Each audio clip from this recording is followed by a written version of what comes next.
నమస్తే అండి. ఈ రోజు చాలా మంది ఫేవరెట్ కథ కోతి ఉపవాసం. ఎంత మంది అడిగారో అసలు. కథలోకి వెళ్లే ముందు నేను ఒక పొడుపు కథ అడిగాను కదా. మనం ఏడిస్తే ఏడుస్తుంది, నవ్వితే నవ్వుతుంది. ఏంటది అంటే చాలా మంది ఆల్మోస్ట్ అందరూ అద్దమని కరెక్ట్ ఆన్సర్ చెప్పారు. Thank you very much. ఈ రోజు పొడుపు కథ ఏంటి అంటే కాళ్ళు లేవు కానీ నడుస్తుంది, కళ్ళు లేవు కానీ ఏడుస్తుంది. ఏంటది? కామెంట్ చేయండి. కథలోకి వెళ్ళిపోదామా? కోతి ఉపవాసం చాలా చాలా బాగుంటుంది. లాస్ట్ వరకు చూడండి. ఒక రోజు ఒక కోతి ఒక స్వామీజీ ఉపన్యాసం వింటుంది. ఆ ఉపన్యాసం చాలా బాగా నచ్చుతుంది. ఎంత బాగా నచ్చుతుంది అంటే ఒక మంచి రోజు చూసుకుని నేను కూడా ఉపవాసం చేస్తానని నిర్ణయించుకుంటది. అలాగే ఒక రోజు ఎలా అయినా ఈ రోజు నేను ఉపవాసం చేసి జపం చేస్తానని పనులన్నీ ముగించుకొని సరే అని జపం కోసం కూర్చుంటది. జపం కూర్చొని అలా జపం చేస్తుండగానే సడన్ గా ఒక ఆలోచన వస్తుంది అనమాట.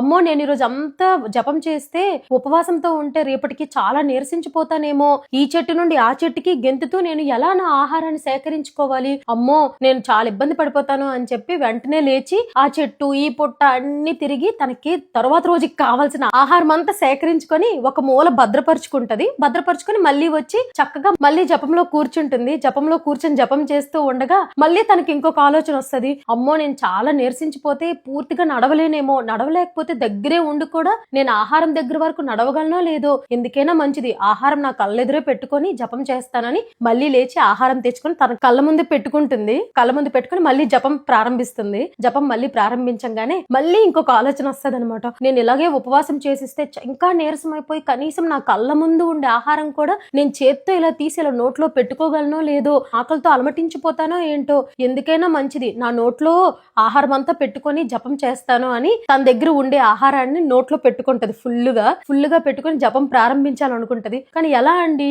నోట్ నిండా ఫుడ్ ఉంచుకొని జపం చేయలేదు కదా. నోట్లో ఆహారం అంతా పెట్టుకోగానే మళ్ళీ తన జపం ప్రారంభించగానే మళ్ళీ ఇంకొక ఆలోచన వస్తుంది. అయినా నోట్లో పెట్టుకొని జపం చేయడం ఎందుకు, నేను రేపు తింటే ఏంటి, ఈ రోజు తినేస్తే ఏంటి, ఎలా అయినా తినేది నేనే కదా, ఇప్పుడు చక్కగా తినేస్తాను, చక్కగా తినేసి జపం చేసుకుంటాను అనుకుంటది. మొత్తానికి ఆహారం అంతా తినేస్తుంది. ఇంకా జపం ఇంకేమీ చేయకముందనే ఇన్ని ఆలోచనలతోని కోతి చక్కగా భోజనం చేశాక అబ్బా ఎంత మంచి ఆలోచన వచ్చింది నాకు అని చెప్పి మురిసిపోతుంటది. ఇప్పుడు చక్కగా తినేసాను కదా, ఇప్పుడు జపం చేసుకుంటానులే అనుకుంటది. ఇంకా పొట్ట నిండా భోజనం పడ్డాక నిద్ర వస్తుంది కదా అండి. అలానే నిద్ర వచ్చింది. నిద్ర రాగానే స్వామీజీ చెప్పిన ఉపన్యాసం అంతా మర్చిపోతుంది. చక్కగా పక్కపరుచుకుంటుంది, పడుకోబోతుంది. అదండి కోతి ఉపవాసం.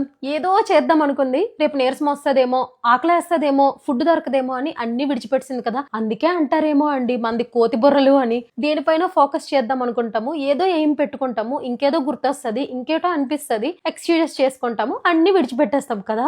నేను ఇప్పుడు కనెక్ట్ అయ్యానండి దీనికి. ఇలా మీకు అలానే అనిపించిందా? మీ అందరికి గుర్తొచ్చిందా? మరి థ్యాంక్ యూ.